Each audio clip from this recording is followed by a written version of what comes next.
O PDT. Sem delongas, para não ocupar muito tempo de vocês, agradecendo a todos que nos dão no Brasil inteiro, que inclusive isso está sendo transmitido para a União Soviética, para a China, para o Brasil todo. Rússia, né? Desculpe, me corrigiu meu presidente em tempo.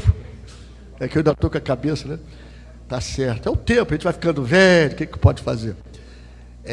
Até para os Estados Unidos, alguns alunos de Harvard pediram para fazer o acompanhamento online, né? Ao vivo, que eu prefiro dizer. E eu tenho certeza que tem muita gente assistindo. Então, eu peço permissão a meus companheiros e amigos, passo o comando e a direção para o companheiro Ciro, peço essa gentileza de todos nós nos deslocarmos para lá, porque vai ter uma apresentação aqui no telão, e a nossa presença aqui pode ofuscar a imagem do telão. Não a minha, que a minha só piora, mas a dos companheiros. Então, a gente vai pedir para que todos nós, agradecidos, formados da mesa, mas formos para o auditório para assistir, e passa a palavra, com muita honra, com muito orgulho, com muita felicidade, a meu amigo pessoal, futuro presidente da República, se Deus quiser, Ciro Ferreira Gomes. Obrigado, doutor. Eu vou pedir para permanecerem alguns dos técnicos que são dublê de político, né, mas não deixam de ser pessoas que têm um adensamento muito grande, porque isso é uma obra conjunta, é um coletivo. Aqui à minha esquerda está o professor Nelson Marconi, que coordenou meu programa de governo e que vai continuar coordenando esse esforço que eu vou mostrar para vocês, que o PDT e nossos companheiros vamos apresentar hoje. Enfim, basicamente, a ideia, e eu agradeço muito a presença de todas e de todos, especialmente dos jornalistas, me desculpe pelo pequeno atraso, mas basicamente a ideia é que a gente tente trazer para o Brasil, meu caro irmão, presidente Carlos Lupe, as melhores práticas que já foram brasileiras da democracia.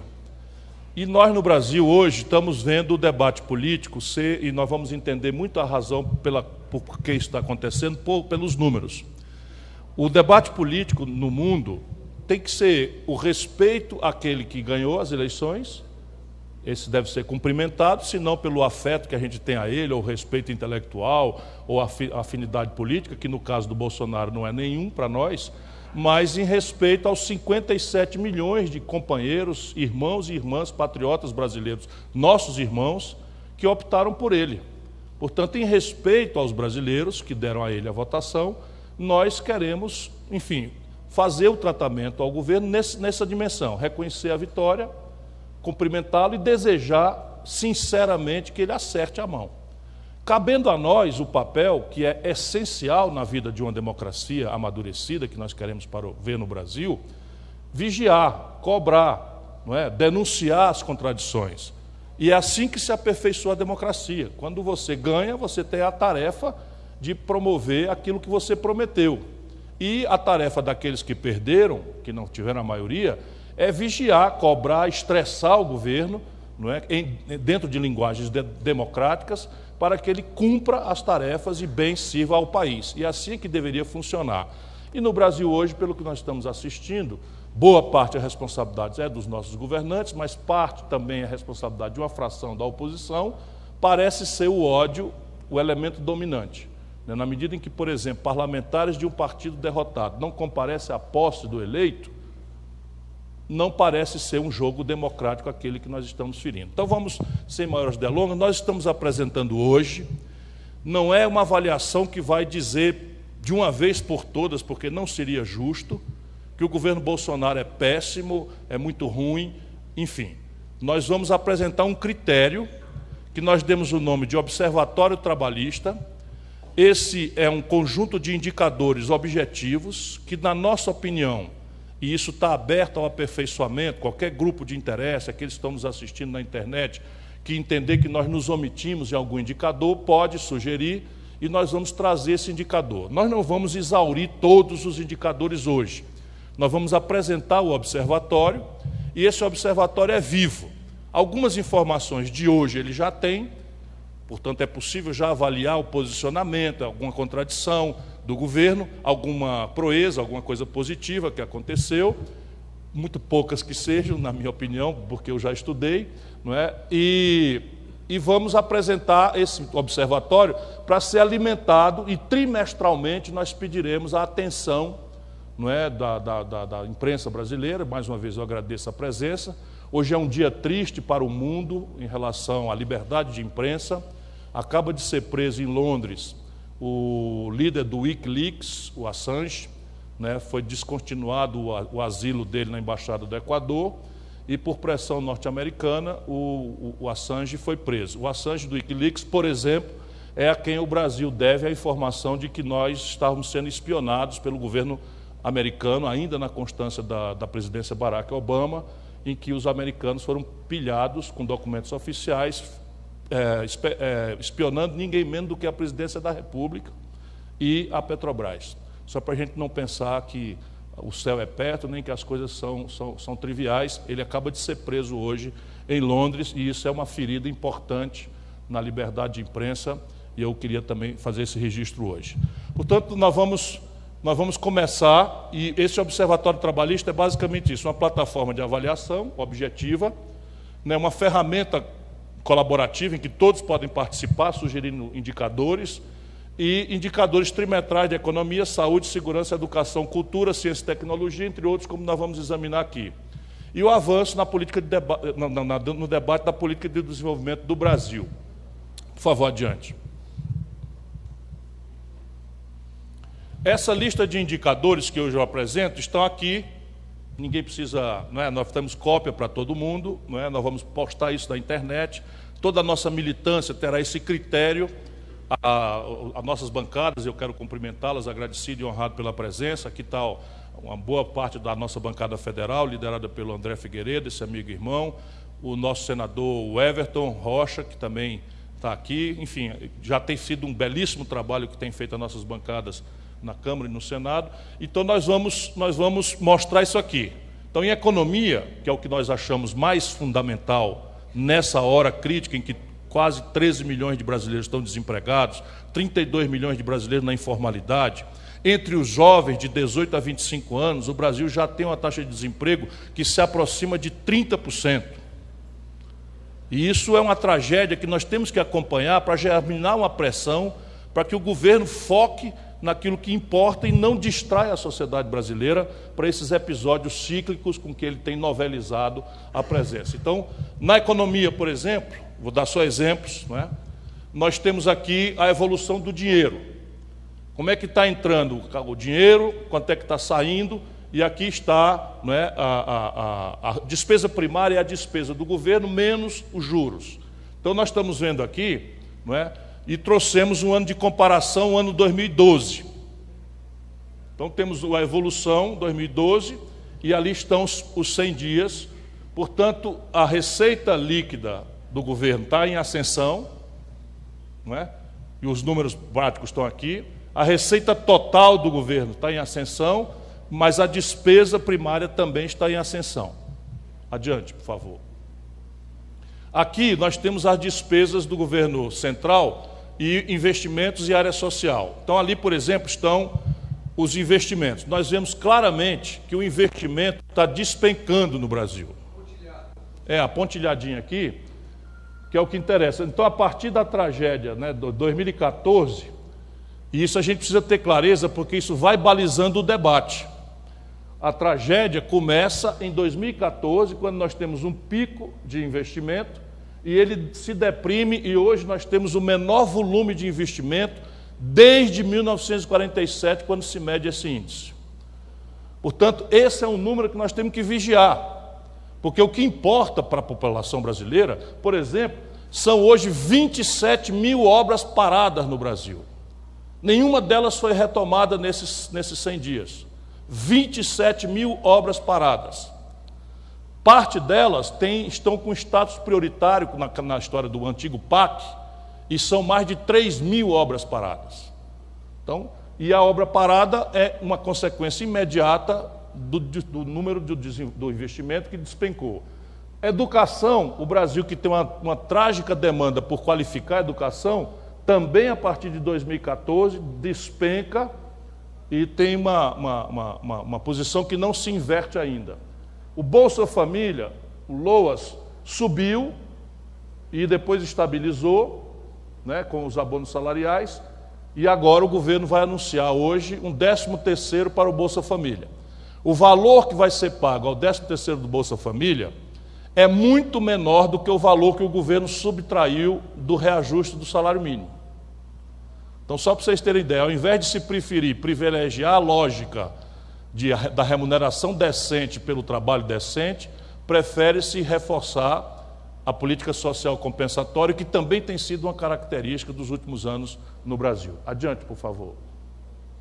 Como eu disse, isso aqui é uma evolução e vai ficar disponível para a gente alimentar. A cada 3 meses nós vamos acompanhar. Idealmente, nós gostaríamos que a população brasileira apropriasse esses indicadores e fizesse deles um mapa de atuação na sua relação com o governo. Pressão, aprovação, rejeição ao governo, em função da evolução pragmática dos indicadores que importam para a vida real da nação brasileira. Volto a dizer, tentando vacinar a nossa nação dessa cultura de ódio em que um lado, o extremado, sustenta-se no extremismo do outro lado e as coisas práticas estão todas piorando. Aqui é a evolução do desemprego, que segue em elevação ou sem uma providência de concreta presente nos 100 dias ou sinalizante para alguma coisa diferente no futuro. Então, a população desempregada, não é, no Brasil, aqui está, de novo, nós vamos anotar que as coisas começam a se deteriorar profundamente em 2014. Então, o desemprego no Brasil, que vinha aqui na faixa de 4%, 5%, sobe de 10%, não é? O desemprego da população desempregada em milhões, e esse número também é um número novo que nós queremos trazer, pelo menos do ponto de vista da consciência popular, que é a população subutilizada. Isso é um dos indicadores mais trágicos da deterioração econômica de uma nação. Então, você tem capacidade de produzir 100 e está produzindo 40, 30, 70, porque a economia não dá espaço, mesmo para que você, empregado, que você utilize plenamente a sua capacidade de utilização. Então, a população subutilizada no Brasil se aproxima criminosamente dos 30 milhões de pessoas. Aqui está a evolução, não é? E o desemprego não apresenta nenhuma tendência de queda, é a conclusão dos 100 dias. Adiante. A renda média dos brasileiros, a despeito de tudo, tem melhorado, ainda que vegetativamente. Onde é que acende aqui? Tem melhorado, ainda que vegetativamente. A renda média dos brasileiros, não é, chega a um pouco mais acima de R$ 2.250, isso a valores todos atualizados. Então, todos esses preços são de fevereiro, então não importa que inflação ou deflação, é um número constante, não é? Embora a renda média dos empregados do setor privado esteja bastante abaixo, não é, da renda média dos brasileiros, sob o ponto de vista da sua proporção. Adiante. Isso aqui é muito importante para que a população brasileira compreenda como é essa história dela ir na venda, no supermercado, e sentir os preços subindo, e a gasolina sobe de forma explosiva, o gás de cozinha sobe de forma explosiva, e a população chega no fim do mês, a Rede Globo, as imprensas dizem que a inflação está em 0, e nosso povo não entende. Nós vamos tentar ajudar, porque a inflação apurada pelos índices oficiais é uma média de preços. E está acontecendo um fenômeno no Brasil, que não se replica com tal profundidade no mundo, mas é razoável que se imagine também em outros lugares do mundo, que é basicamente o seguinte: o índice, que é o IPCA, que mede salário, por exemplo, está aqui trabalhando na faixa, não é, acima de 5%, cai e agora sinaliza para alta. Está uma discreta pressão inflacionária nos 100 primeiros dias de governo, anotada no IPCA que foi anunciado hoje, de 0,75.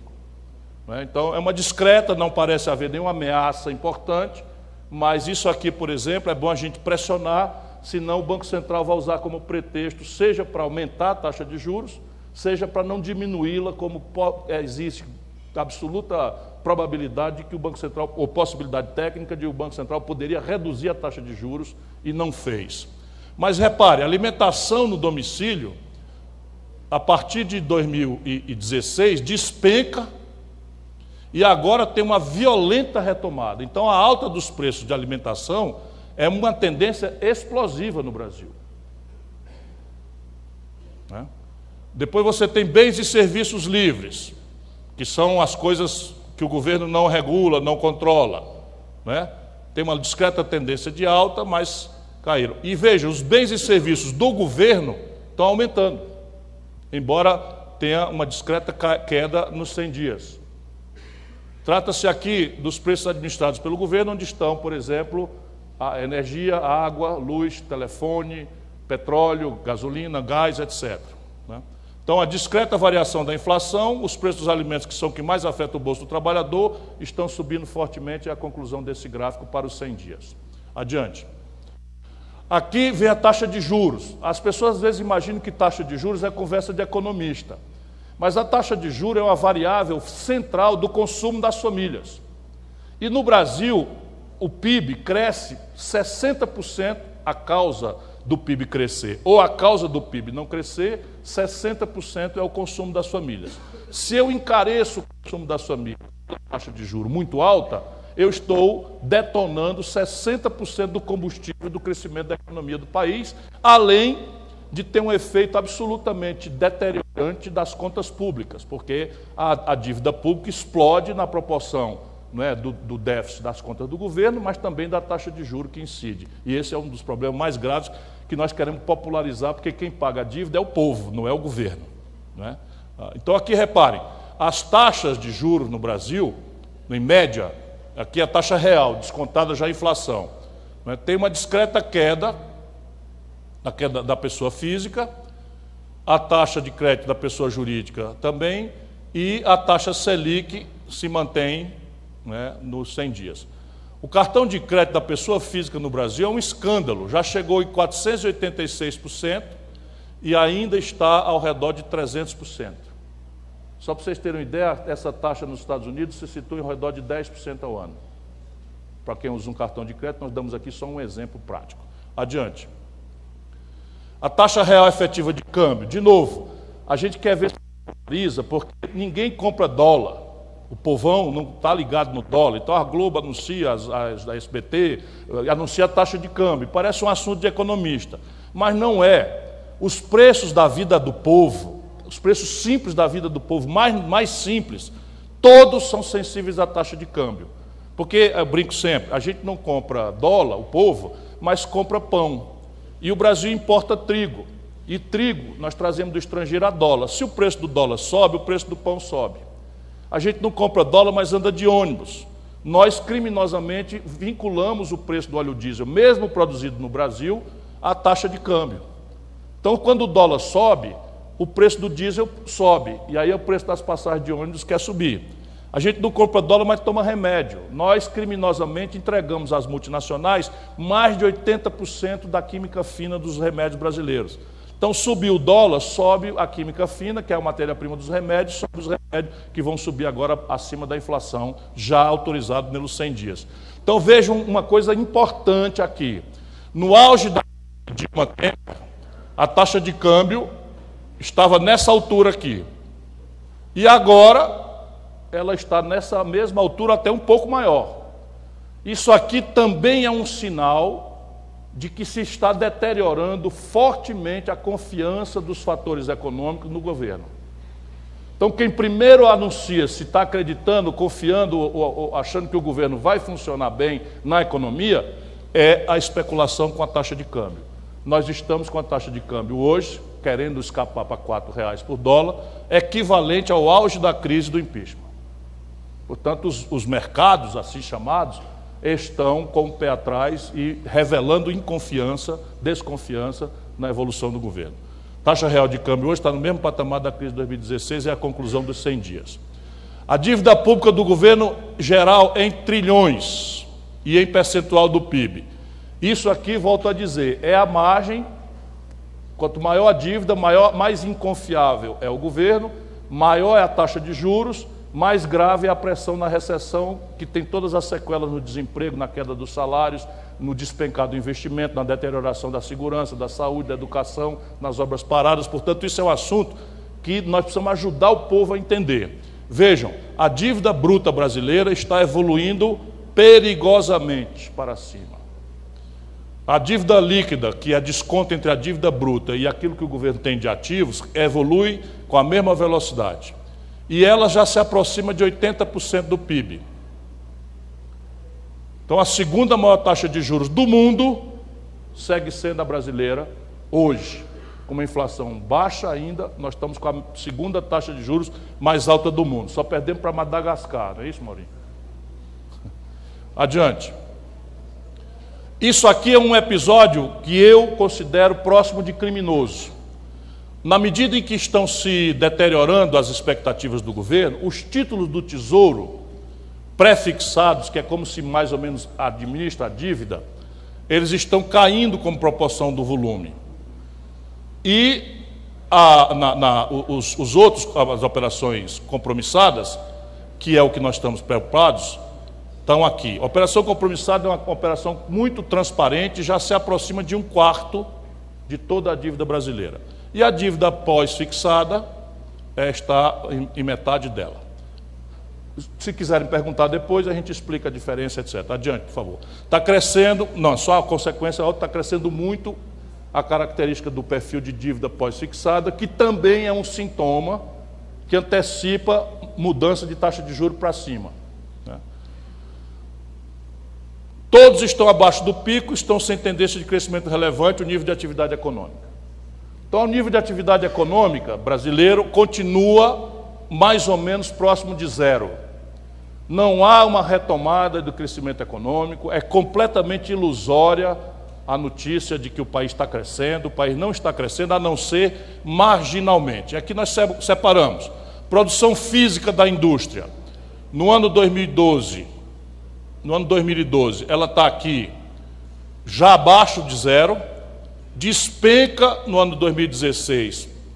A desindustrialização brasileira é um crime que está acontecendo, melhora e está aqui ao redor de zero.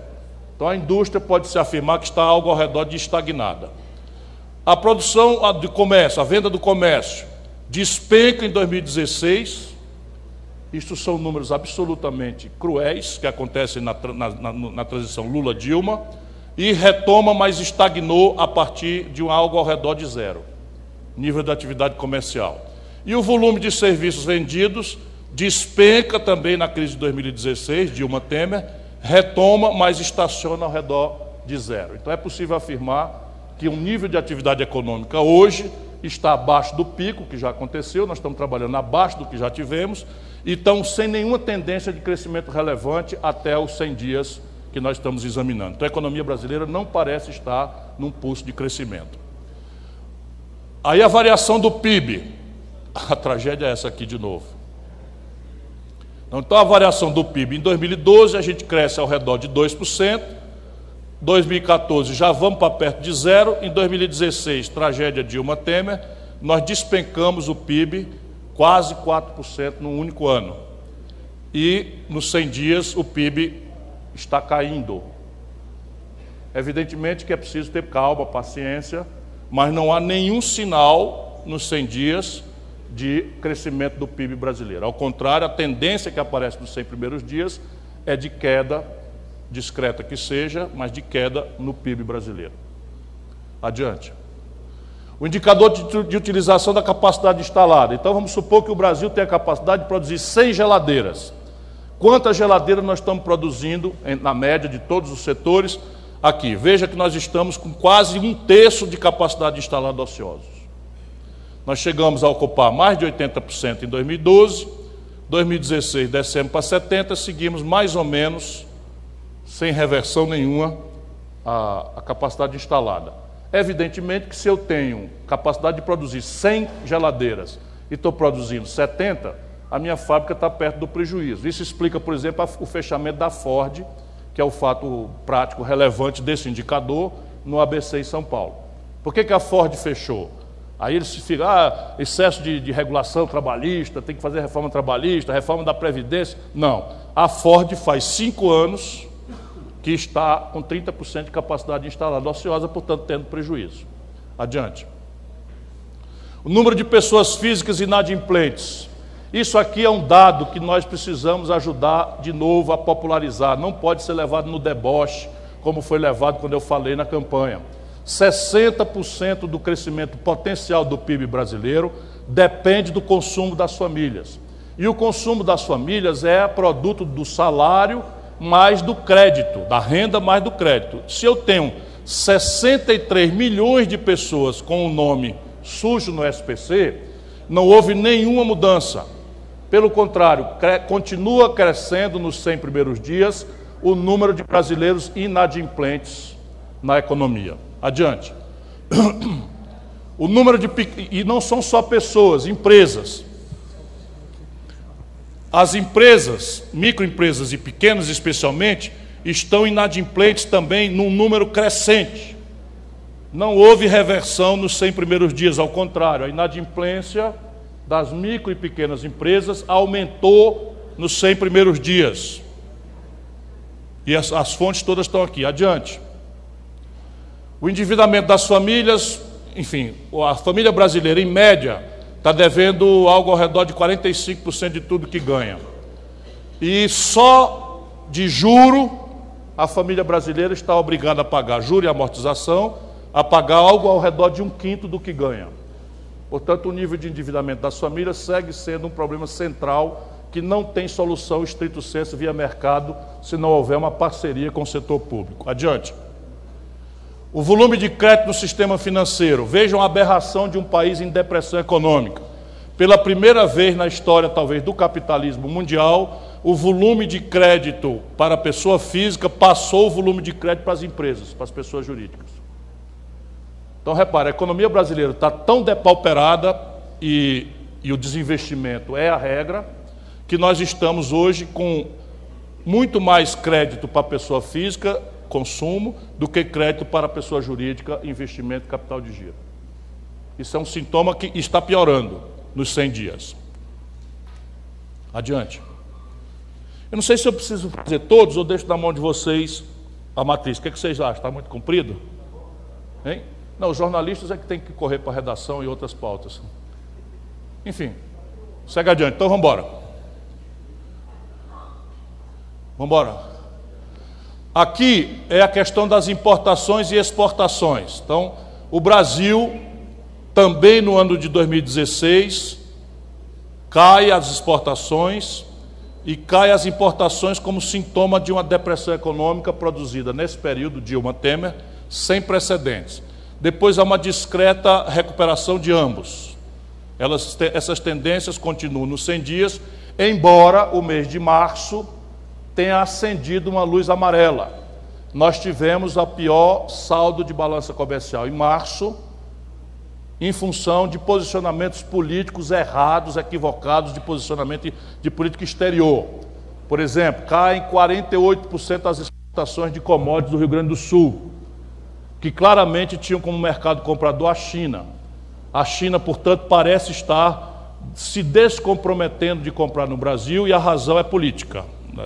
Um posicionamento estúpido de um governo que não toma conta das delicadezas e complexidades. Assim também as proteínas animais halal.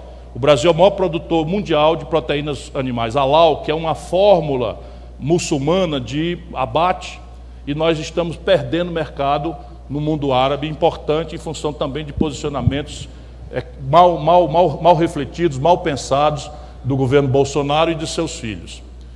Vejam aqui também outro sintoma de como as coisas estão se complicando para o nosso país estruturalmente. As exportações de produtos de base primária, sem valor agregado, estão caindo discretamente, mas ainda num patamar razoável. E as exportações de manufaturados, que é onde se gera emprego, onde se agrega valor, etc., etc., estão despencando a partir de 2016 e nos 100 primeiros dias continua a tendência muito pesada de impotência de exportar manufaturados no Brasil. Adiante. Aumenta a diferença entre exportação de manufaturados e produtos primários. Aqui está a diferença. Adiante. O resultado, o país tem uma conta, não é, que também vai pressionar a taxa de câmbio. Chama-se conta corrente. Nós vamos tentar ajudar o povo a entender isso, as transações correntes. Então, o Brasil tem um déficit monstruoso de quase 100 bilhões de dólares no ano de 2014, e a partir da recessão nós estamos discretamente recuperando, embora haja uma pequena queda, mas ainda estamos com um déficit ao redor de 15 bilhões de dólares nas transações gerais do Brasil com o estrangeiro. Adiante.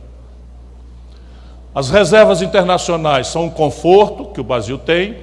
Nós temos reservas internacionais próximas a 380 bilhões de dólares. Há aqui toda uma potencialidade de uso dessas reservas, elas não precisam estar dessa altura. E há um manejo, na nossa opinião, equivocado, em que a gente poderia usar parte dessas reservas para ajudar o país a resolver algumas das suas questões estratégicas. Nada disso está considerado, pelo menos oficialmente, pelo atual governo nos 100 primeiros dias. Adiante. E a partir daqui, examinada a economia, nós vamos olhar questões mais de fundo do dia a dia da pessoa. Aqui é preciso ter humildade para não ser injusto nem desonesto e julgar o governo Bolsonaro em 100 dias por coisas que não são possíveis pela complexidade de serem revertidas em 100 dias. Nós, quando foi possível, nós estamos olhando só a execução orçamentária e as iniciativas institucionais, que são relevantes. Se eu tenho um dado de que a execução de orçamento em segurança pública, nos 100 primeiros dias, comparado com o período igual de outros governos para trás, é maior, parece que o governo está incrementando a prioridade do gasto em segurança. Se é menor, parece que não guarda nenhuma coerência retórica oficial com aquilo que de fato está acontecendo, porque o que importa aqui é o orçamento executado. Embora se executar mal, também não acontece nada em matéria de diferença. O menor orçamento executado na segurança no período. Então, veja bem, não adianta nada falar que a segurança é uma prioridade, porque olhando a execução orçamentária brasileira, comparado com o primeiro trimestre de 2012, 2014, primeiro trimestre de 2016, primeiro trimestre de 2018, nós temos a pior execução orçamentária em segurança pública do período. Então, o Brasil está gastando muito menos em segurança do que a retórica oficial que prometia dar prioridade à segurança pública. Adiante. Indicadores de segurança nós vamos botar aqui porque será um padrão de avaliação do governo.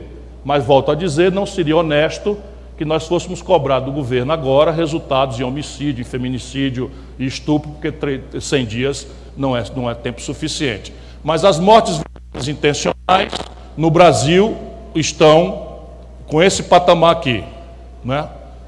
Então nós vamos evoluir para acompanhar como é que isso aqui vai acontecer no governo Bolsonaro. Os homicídios, do feminicídio, né? Está crescendo no Brasil, Estupros é uma vergonha. O senador Cid Gomes chegando. Os estupros no Brasil, oficialmente registrados em 2018, 61.032 mulheres brasileiras foram oficialmente estupradas. Eu digo oficialmente porque as mulheres no Brasil ainda têm o constrangimento de subnotificar o estupro, porque são mal recebidas nas delegacias. O machismo faz com que muitas delas sejam culpadas de terem sido vítimas pelo desastre que está acontecendo no país. Mas isso é um número que nós queremos ver, acompanhar. E os estupros por 100 mil habitantes estão crescendo no Brasil. Os crimes contra as mulheres são uma tendência que está acontecendo. Saúde. O orçamento executado de saúde está em queda. Não é o menor, porque o primeiro trimestre de 2012 foi o menor, mas está em queda o orçamento executado com saúde pública. Então, repare bem, segurança é o menor de toda a série histórica e o orçamento executado de saúde está em queda no Brasil. Há efeitos práticos, por exemplo, adiante aí, vê se eu te mostro. Os indicadores de saúde. Aqui é o que? Imunização? Não, aumento da população que utiliza o SUS. Naturalmente, desemprego, crise econômica, informalidade, etc., faz com que a população não tenha capacidade de pagar plano de saúde e sai do plano de saúde e a população está aumentando na busca pelo SUS. Né? Já foi possível anotar mais 2 milhões de brasileiros nos 100 primeiros dias do governo Bolsonaro saíram da rede privada de saúde complementar para o SUS. Aí vamos pedir para comparar. Espera aí, um minutinho. Nós vamos comparar esses indicadores: taxa de natalidade, taxa de mortalidade, expectativa de vida ao nascer, taxa de mortalidade infantil, e isso tudo vai ser alimentado durante o período, mas como eu disse, não é honesto se cobrar nesses indicadores algo relevante em 100 dias, a não ser a aplicação dos recursos públicos. Agora, isso aqui é importante, muito importante. As doses aplicadas na saúde, na imunização, caíram dramaticamente. E o Brasil, nesses 100 dias, perdeu o certificado internacional de área livre do sarampo. Mas é muito importante que a gente não passe barato nisso, porque o sarampo, nesse momento, está confinado na Amazônia, mas se não tem a vacinação na hora correta e no volume correto, como não está acontecendo, é muito provável para breve a migração deste sarampo para o centro-oeste e para o sudeste brasileiros. Portanto, já perdemos o certificado nesses 100 primeiros dias e, basicamente, nós estamos vendo se deteriorarem as respostas aos surtos. Em dengue nós vamos encontrar a mesma coisa. Aconteceram 229 mil casos de dengue no país nos 3 primeiros meses de 2019, um aumento de 264% em relação ao mesmo período de 2018, quando foram contabilizados 62,9%. Somente no estado do Amazonas, de fevereiro de 18 a janeiro de 19, foram confirmados mais de 9 mil casos de sarampo. Só no Amazonas, aquilo que eu falei, se essa imunização não acontecer rapidamente, o surto de sarampo vai escapulir da Amazônia para o centro-oeste primeiro e em seguida para o sudeste brasileiro. Educação. O orçamento executado em educação também revela uma queda no primeiro trimestre de 2019. Então você tem um 2012, um crítico para baixo, depois sobe, primeiro trimestre de 2018 sobe bem, e o primeiro trimestre de 2019, o governo Bolsonaro, os 100 primeiros dias, o orçamento executado em educação caiu. Então caiu em segurança, caiu em saúde, caiu em educação, a execução orçamentária. Adiante. Adiante, por favor. Vamos acompanhar no devido tempo esses indicadores: percentual de criança matriculada em creche, percentual de criança matriculada em pré-escola, criança alfabetizada aos 8 anos, o IDEB, enfim, isso aqui serão os indicadores. Não achamos honesto cobrar do governo Bolsonaro 100 dias, porque não é tempo suficiente para mexer em indicadores com essa complexidade. Aqui nós temos alguns outros indicadores, né? Nos 100 dias também não é possível. Nós vamos avaliar percentual de jovens de 15 a 17 anos matriculados no ensino médio, percentual de jovens de 18 a 22, é do caso no ensino superior, o percentual de jovens de 16 a 29 que não estudam e não estão ocupados. Aqui é em milhões, não, percentual. Vejam a tragédia brasileira: 11,2% dos jovens brasileiros... Hã? Não entendi. Milhões. Não. Aqui é percentual, ó. Aqui é milhão. Então temos um erro aqui, não é percentual. Aqui a unidade é milhão. 11 milhões e 200 mil jovens brasileiros de 16 a 29 anos nem estudam, nem têm a oportunidade de trabalhar. Nós vamos acompanhar esse dado. Percentual de negros nesse grupo, 67%. Então, dos 11 milhões de brasileiros jovens que não têm oportunidade nem de estudar nem de trabalhar, mais de 2/3 são negros. Nós vamos acompanhar isso aqui. Percentual de jovens de 16 a 29 anos de idade que não estudam e não estão ocupados. Aqui é o percentual. 1 de cada 4 brasileiros dessa idade não estão nem trabalhando nem estudando. Então nós vamos estressar esse número com grande eloquência. Queremos pedir a ajuda da imprensa brasileira para a gente colocar essas coisas em debate. Porque isso aqui, se vira escândalo devidamente, força o governo a olhar o assunto. E esse é o papel de uma oposição e de uma imprensa livre, né? Destacar o que importa para que as prioridades não sejam objeto de lobismos e grupos de pressão aqui em Brasília. Adiante. Ciência e tecnologia. Adiante, por favor. O orçamento executado de ciência e tecnologia segue em queda e o primeiro trimestre é o menor de toda a série histórica que nós estamos levantando. Então, o orçamento em ciência e tecnologia, em valores nominais, a preço constante de fevereiro, é o menor volume da série histórica que nós estamos fazendo. Vejam que nós estamos consolidando saúde, segurança, educação, agora ciência e tecnologia, o menor valor executado nessa questão absolutamente crítica e sensível que é a ciência e tecnologia. Adiante. E aqui termina. Bom, esses indicadores, como eu disse, eu tinha o indicador de cultura, mas nós não estamos conseguindo achar para que lugar foi organicamente a cultura no Brasil. Então extinguiram o Ministério da Cultura, aparentemente, em cima da mesa para propaganda, isso foi bater no Ministério da Cidadania, mas a Ancine, por exemplo, enfim, nós não estamos achando, portanto nós vamos agregar o indicador de cultura proximamente, mas hoje nós não temos ainda por conta dessa dificuldade, não conseguimos achar aonde foi parar a cultura no organograma brasileiro. Mas neste ponto de organograma, e encerro para responder perguntas, nós temos uma peculiaridade. O Ministério da Economia, que fundiu diversos ministérios, tinha 5 secretarias. Eu fui ministro da Fazenda. Depois dessa fusão, o Ministério da Fazenda, da Economia, tem 21 secretarias. Então extinguiram 3 ministérios e criaram 21 secretarias. Como é impossível fisicamente o ministro despachar com 21 secretários, criaram 7 subministros. Então o Ministério da Economia, que fundiu 3, virou 21 secretarias, 1 secretário executivo e 7 vice-ministros. Essas são as proezas, de um governo que é... Uma palavra rápida sobre posicionamento. O governo Bolsonaro, na minha opinião, merece uma crítica severa em relação à forma e ao conteúdo com que tem posicionado o Brasil no mundo, nas questões gerais e na questão específica.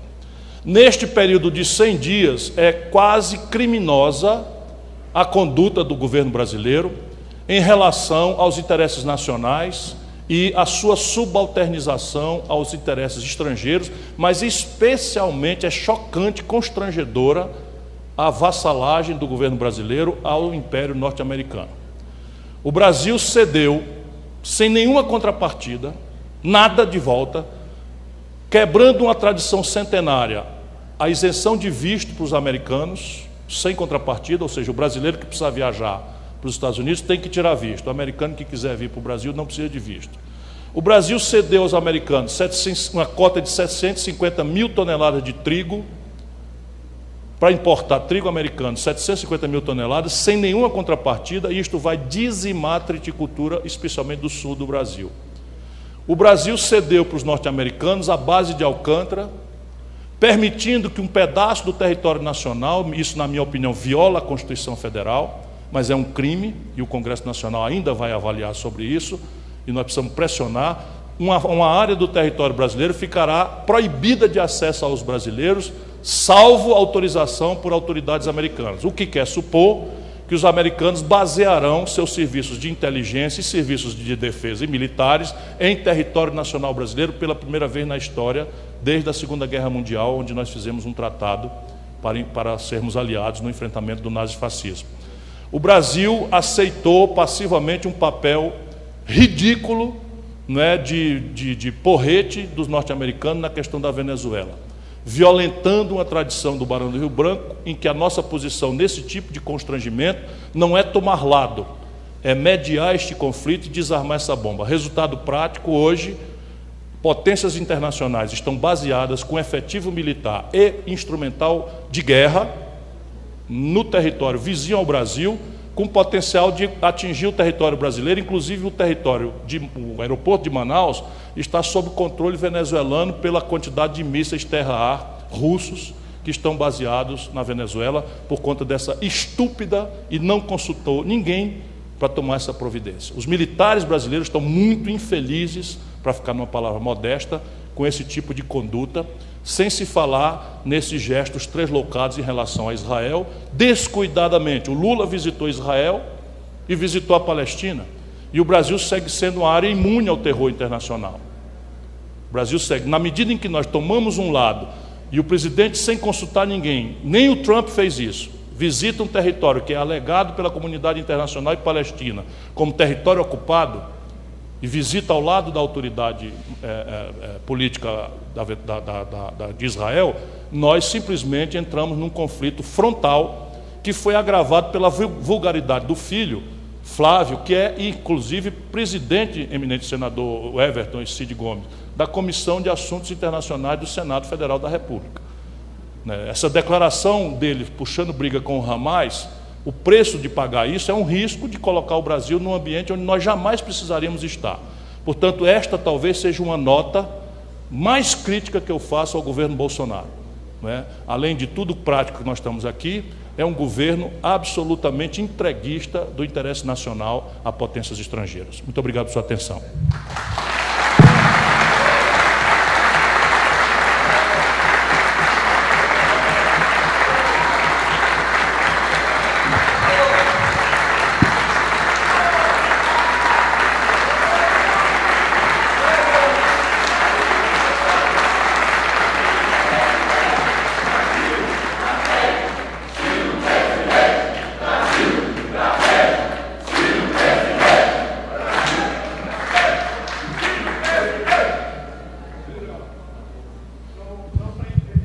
Sim.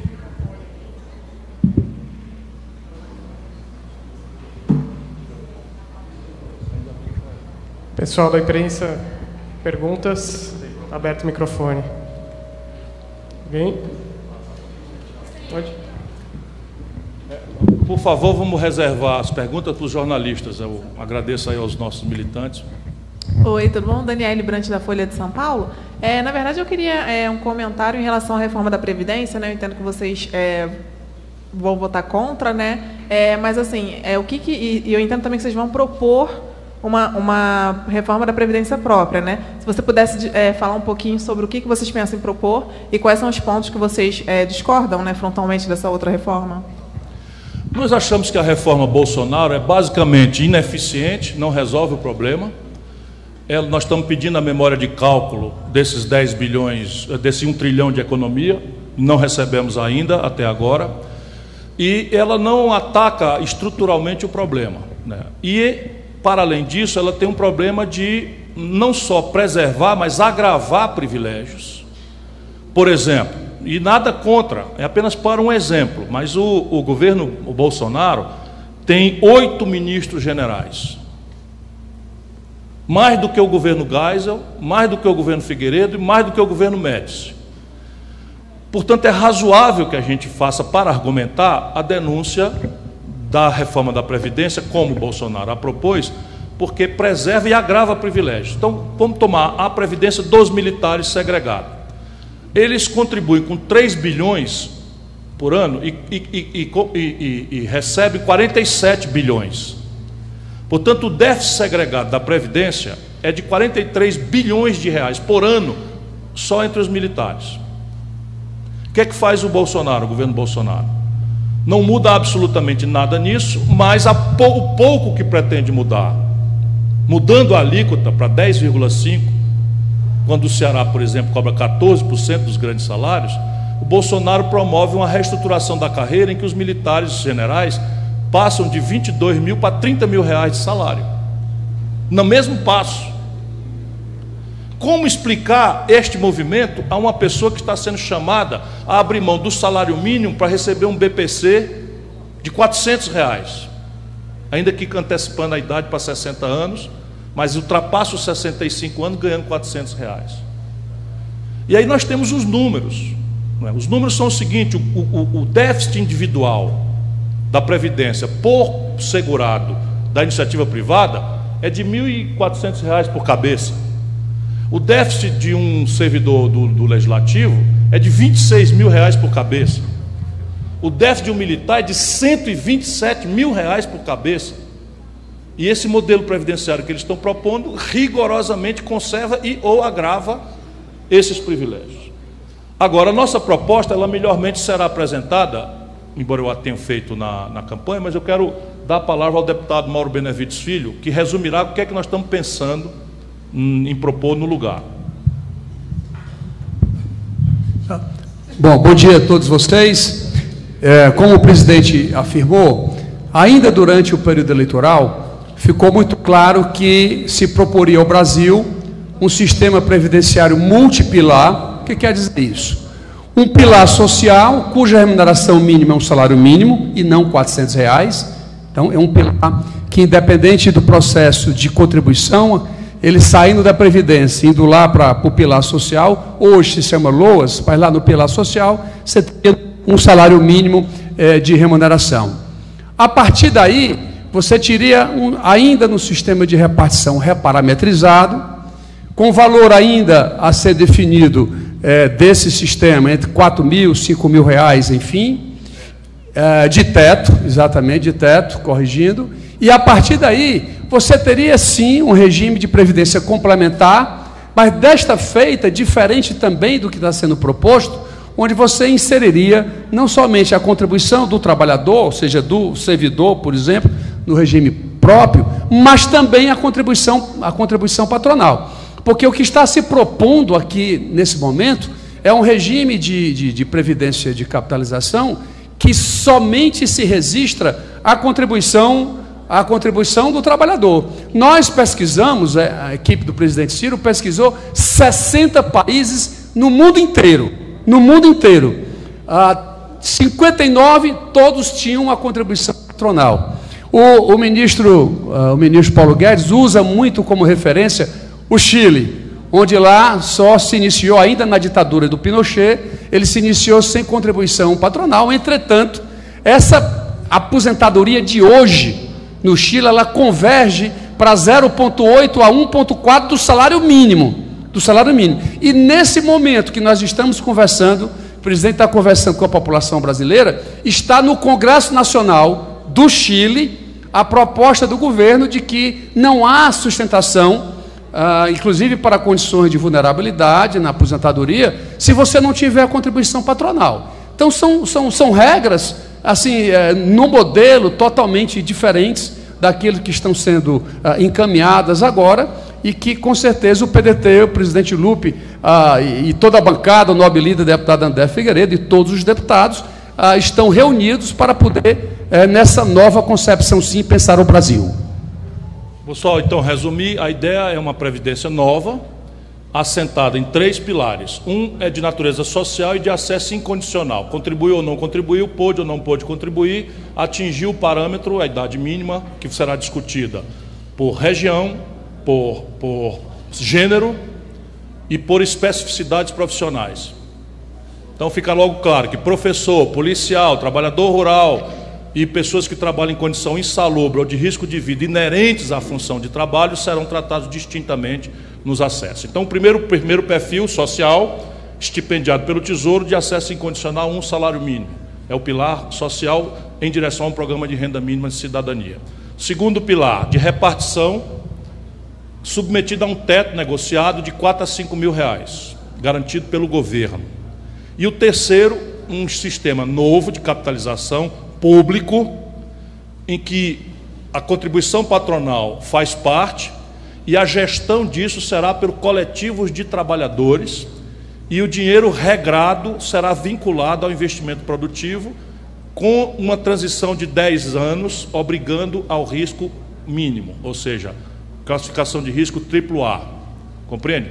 Mal comparando, é como se a gente fizesse todos os trabalhadores brasileiros terem uma Previ, uma Petros ou um FUNCEF, que são regime de capitalização, mas não são privados. São privados assim, são públicos, porque pertencem aos trabalhadores. Mas quem manda neles não é a iniciativa privada, são os coletivos de trabalhadores que elegem a direção, e hoje, por falta de regramentos mais transparentes, tem muita malversação, mas nenhum deles quer sair de lá para vir para o regime geral de previdência. É basicamente esse o conceito geral. Parâmetro, que é o que chama muita atenção, vou repetir. Para nós, a expectativa de vida oficialmente dita pelo IBGE, que tem capacidade técnica, apesar de todas as agressões que tem sofrido, de nos indicar a expectativa de vida em base censitária. Então o IBGE pode dizer no Maranhão do Everton qual é a expectativa de vida de uma mulher que trabalha na zona rural. Então, a ideia nossa é fazer um sistema em que a idade mínima seja vinculada a uma fração móvel da expectativa de vida oficialmente atualizada pelo IBGE. Compreende? Então, assim, vamos supor que a expectativa de vida seja 73 anos, a gente fica em 65 para homem. Amanhã essa expectativa de vida aumentou para 74 anos, a gente sobe mais 6 meses. Portanto, isso foi feito em articulação com 6 centrais sindicais que concordaram com isso.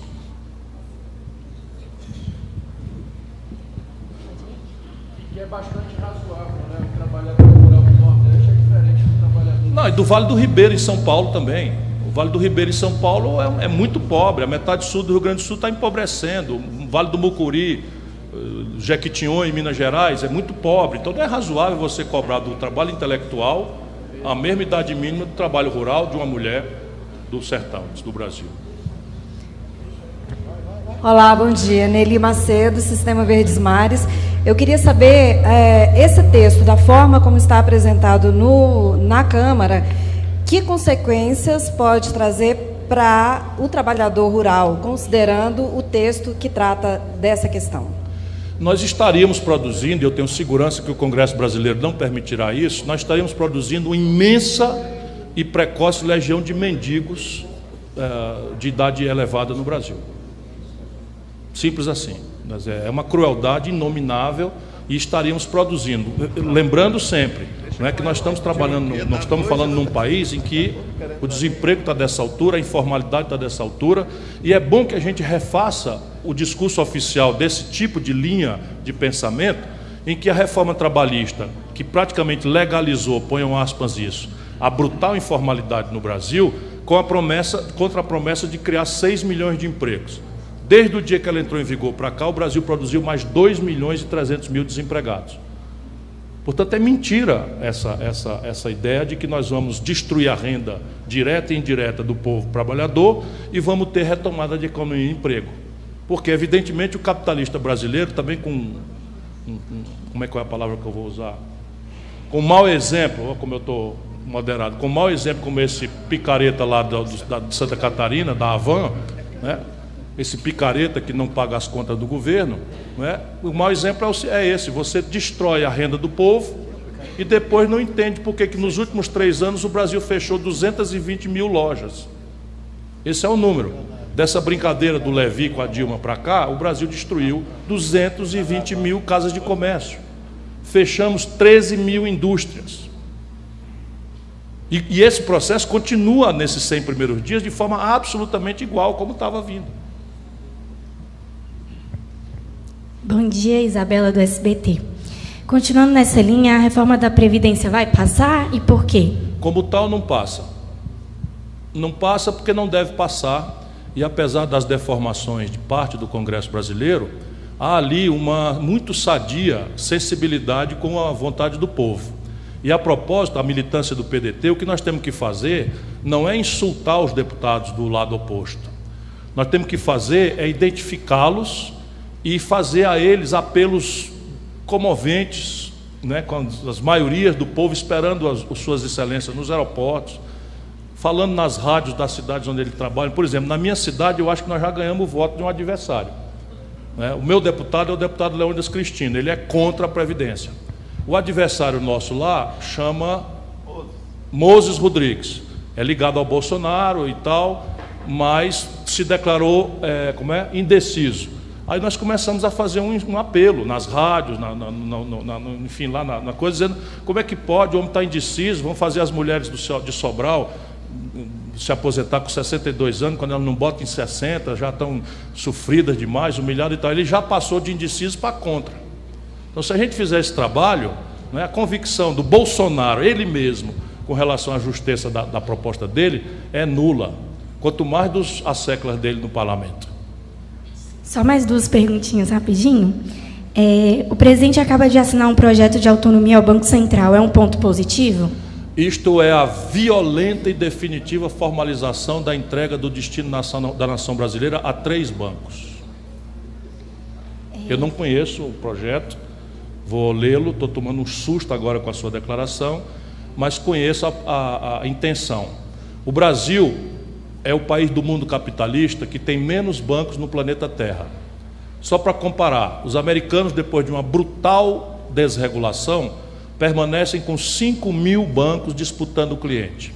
Quando o banco disputa cliente, compete, quem cai é a taxa de juros e o preço das tarifas do banco. O Brasil concentrou, no período Lula, Dilma e Fernando Henrique, em 5 bancos, 82% de todas as transações financeiras. Se você começa a privatizar os 2 últimos bancos públicos, que são 2 dos 5, e entrega o Banco Central ao predomínio do sistema financeiro, com esse nível de monopólio de coisas, então, simplesmente você está destruindo a nação brasileira como qualquer condição de autonomia. Isso acontecendo é daqueles casos da gente ir para a rua e quebrar tudo. Afirma assim com muita serenidade. É do caso da gente ir para a rua e quebrar tudo. E, em síntese, na opinião do senhor, qual o maior acerto nos 100 dias de Bolsonaro e o maior erro? O maior erro foi o posicionamento. A entrega da Embraer, a entrega de Alcântaras, a entrega de cotas, a violação, né, da tradição brasileira na equidistância da questão Israel-Palestina, o vergonhoso alinhamento com os americanos nessa coisa neocolonial com relação à Venezuela. Esse é o maior erro. E assim, talvez o maior acerto tenha sido tirar o PCC das cadeias de São Paulo e levar para presídios federais. Coisa que eu vinha propondo há muitos anos.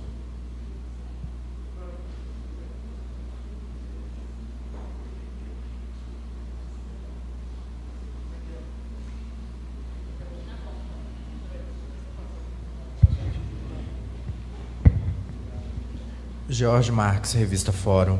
Ciro, hoje a ministra dos Direitos Humanos, Damares, o governo pretende enviar uma medida provisória em relação a homeschooling, que é o ensino domiciliar, né? Você apresentou esses números aí de muitos alunos fora da escola. Como que você observa essa iniciativa?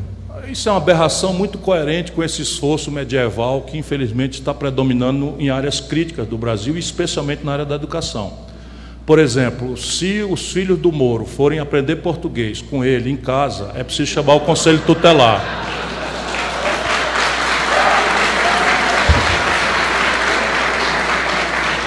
Ouviram bem, é preciso chamar o Conselho Tutelar, porque... Agora imagina isso na vida do nosso povo.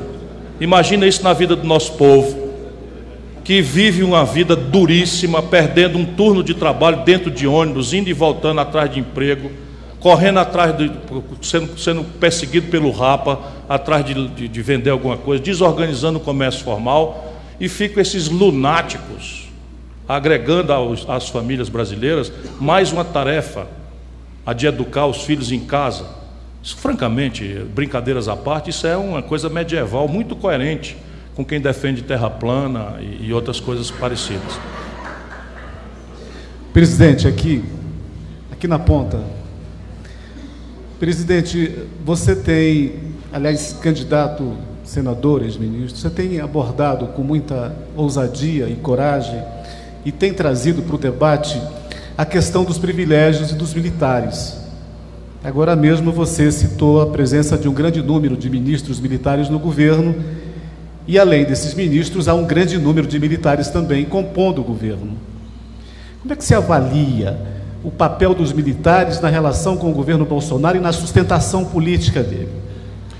Eu penso que um projeto nacional de desenvolvimento, como eu comovidamente defendo que o Brasil precisa, e a isso eu estou dedicado a minha vida inteira, tem que, para existir com eficácia, tem que ter 2 pernas muito sadias e sólidas. Uma política exterior, que afirme soberanamente os interesses do Brasil numa comunidade internacional multipolar, assentada na lei e não na violência, que abomine o neocolonialismo, a intrusão na vida alheia, né, das nações por qualquer tipo de prepotência. E outro, uma força armada profissional, moderna, bem equipada, decentemente remunerada, respeitada pela sua população. E eu só estou citando esse exemplo para fazer um repto, uma espécie de cobrança, né, para que os militares brasileiros, que fazem um notável esforço de se profissionalizar, de defender o interesse nacional, para que eles não aceitem passivamente que militares de pijama, politiqueiros, façam a violência que estão fazendo com o Brasil. Como é que pode um país como o Brasil entregar a Embraer para uma empresa norte-americana por um valor equivalente ao preço com que nós vendemos o prédio do Hotel Copacabana Palace? Os principais projetos da engenharia brasileira estão na Embraer. O KC-390, o Gripen, tem aplicações civis de grande relevância. Como é que pode o Brasil entregar, com um monte de militar dentro do governo, um pedaço do território nacional, a soberania de uma nação estrangeira, que nunca mais, sem trauma, vai tirar o pé daqui? Pergunta à Arábia Saudita o que é que está acontecendo quando eles deixaram os americanos estabelecer uma base provisória para fazer o enfrentamento da ocupação do Kuwait pelo Iraque. Nunca mais tiraram o pé de lá. Nunca mais tiraram o pé de lá. Agora, isso aí é uma vantagem estratégica que o Brasil tem, porque é dali que saem, com economia de 30%, 40%, né, uma possibilidade de foguetes para lançamento de satélite geoestacionário, e o Brasil tem que desenvolver a tecnologia de satélite e de veículo lançador de satélite. Pois hoje é formalmente demonstrado, o Wikileaks, por isso eu lamento a prisão do Assange, o Wikileaks revela documentos oficiais, de telegramas oficiais da diplomacia norte-americana para a Ucrânia, concitando, constrangendo, ameaçando a Ucrânia para não transferir tecnologias de lançamento de foguete para fins civis para o Brasil. E é justamente a esta potência que nós estamos entregando um pedaço do território nacional brasileiro, que, supondo que eles terão a faculdade de autorizar ou não a entrada de brasileiros lá, a pretexto de preservação de tecnologias, etc., etc., significa que eles terão pessoas aqui que farão a segurança dessa área. Ou seja, vão basear militares ou paramilitares e especialmente o serviço de inteligência, agora oficialmente. Como é que os militares brasileiros, que conhecem o Plano Nacional de Defesa, que ajudaram a elaborar o Plano Nacional de Defesa, podem aceitar passivamente, ou ao contrário de aceitar, serem cúmplices desta violência contra a história brasileira e contra o nosso território? É uma vergonha. Eu só estou fazendo esse exemplo para isso.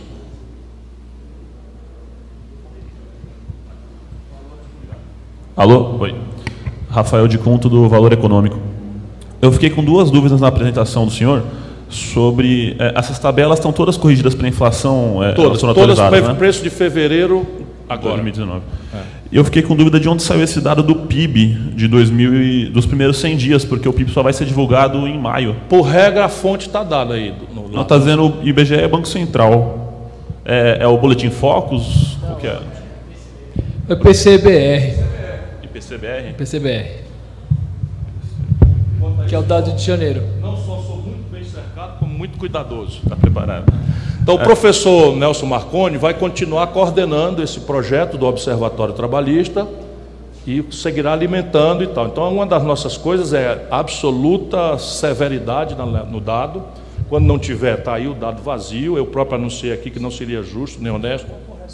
E alguma correção sempre será bem-vinda, naturalmente, né? Eu queria que o senhor explicasse, o senhor falou que a autonomia do Banco Central é o caso de a gente ir para a rua quebrar tudo. O que o senhor quis dizer com isso? Isso é uma metáfora, porque quando, por exemplo, nos Estados Unidos se mata um negro, pai de família, indo por um chá de coisa, as pessoas vão para a rua protestar. E a gente aqui assiste passivamente canalhas da política botarem o exército na rua para fazer serviços que não estão habilitados a fazer, não estão treinados para fazer, e assistimos aparvalhados isso acontecer, e depois ouvimos as autoridades que são responsáveis por essa cultura de violência se safar, deixando os garotos mal treinados na cadeia, como estão. Agora, entregar o Banco Central brasileiro. Eu volto a dizer, eu fui surpreendido pela informação. No momento em que eu lhe falo, eu não conheço essa iniciativa. Ela não pode ser tomada sem discussão. E ela representa na prática, por quê? Porque ali está a sede do manejo da dívida pública, da taxa de juros, da taxa de câmbio, portanto, da vida do povo brasileiro. E você não pode entregar, como hoje é entregue à banca privada, o destino da nação brasileira.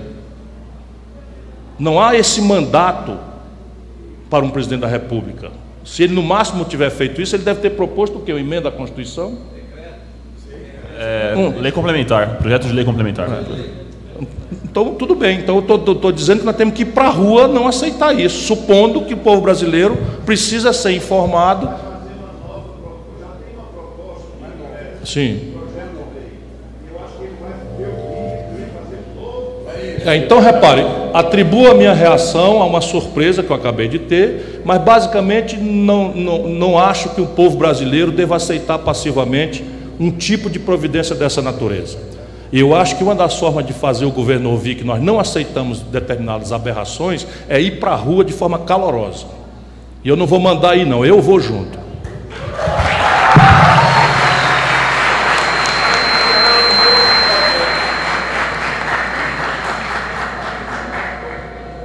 Ok, mais alguém da imprensa? Aqui.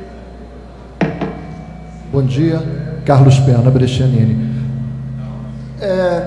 BCA, me diga uma coisa, num país onde as pessoas se matam por futebol, pegando o gancho do comentário anterior,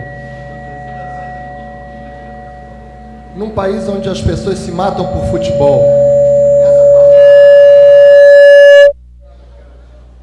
essa passividade que o senhor tem observado nos últimos meses, que as pessoas estão passivas, quietas, silenciosas, em toda essa sequência de fatos que o senhor tem colocado, o senhor acha que é possível se iniciar, se dar um gatilho, ou é uma coisa que ainda vai ser mais lenta? Qual a sua avaliação? O povo brasileiro está muito machucado. E ele está muito machucado porque os assim ditos dois lados da política fracassaram, como os números demonstram pesadamente. O que nós precisamos demonstrar ao povo brasileiro é que a política é muito mais complexa do que os dois lados que se sustentam reciprocamente nesse discurso de ódio. Por isso esse meu esforço de propor que as pessoas tenham um caminho mais lúcido para defender seus próprios interesses e não ficar brigando na internet por pautas que são artificialmente colocadas para nos distrair e aprofundar uma inconsciência sobre as contradições desses dois polos da política. Mas repare, quando há uma concretude, as nossas manifestações recém-convocadas pela Previdência foram grandes, foram importantes. E lá atrás nós detonamos a reforma do Michel Temer, que era muito menos ruim do que essa, era muito menos ruim, muito ruim, mas muito menos ruim do que essa, muito menos lesiva do que essa. Nós detonamos com grandes manifestações nas ruas. O que não pode é que essas manifestações do concreto sejam apropriadas de forma leviana por bandeiras artificiais deste daquele partido. Então, por exemplo, houve muito estresse no último movimento, porque das 11 centrais sindicais brasileiras que nós mobilizamos, 10 não estão no movimento do PT. Só a CUT está no movimento do PT. E aí botam as faixas das suas teses na primeira linha para apropriar a fotografia de trás como se fora daquela tese. Depois controlam as caixas de som, controlam as menções de quem vai falar e quem não vai falar. Isso tudo é uma coisa que simplesmente vai afastando mais ainda a população brasileira. Por isso nós vamos nos esforçar para oferecer um padrão, não é, em que as populações sejam orientadas a defender seus próprios interesses e não ficar sendo joguete, massa de manobra desse ou daquele grupo. Pronto? Muito obrigado a todos.